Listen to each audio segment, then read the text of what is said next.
Indeed. The President delivers his first State of the Union message tonight, and Larry Kudlow is with me now to discuss what's going to be said.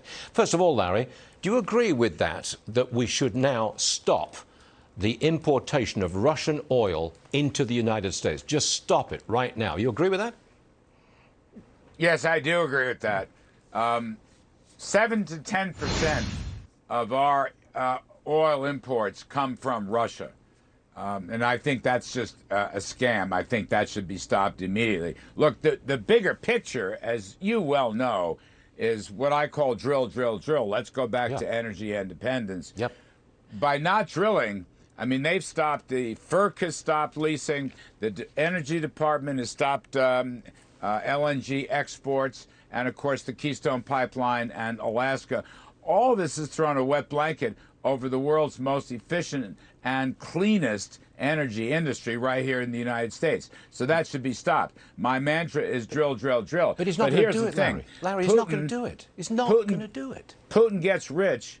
Putin gets rich because we keep oil off the market and the price is high. Yes. No, he's not going to change. Biden is not going to change. You're going to see a lot of malarkey about that. I mean, look, tonight, think of it this way. The cavalry is coming. We are going to save America, but you're not going to hear any of that from Joe Biden. None of that's going to. I don't think he's any mid-course correction whatsoever. Okay. We need to stop federal spending. Right? We need to kill the inflation, kill federal spending.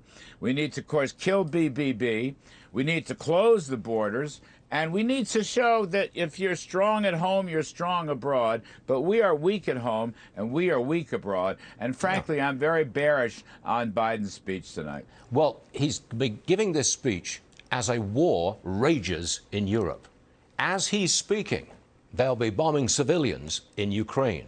He has to address that war right up front, I think. What's he going to say? How will he account for what he's been doing in this war? Well, that's an important question. Look, my guess is he'll talk about selling arms to the Ukraine, which is true, by the way. That has picked up. He'll talk about the sanctions. The sanctions have picked up, by the way. That no question. Sanctioning the Russian central bank was a bold move. On the other hand, as that clip showed, I still think we should be sanctioning Russian oil companies, the 2 or 3 largest oil companies. I think that's probably going to be the next move. He will talk about how the NATO countries have come and joined with the U.S. I think there's some truth in that. I mean, look, let's face it. The enemy right now is Vladimir Putin. He's the most evil, hated man in the world. Part of that is because of the bravery of Ukrainian President Zelensky.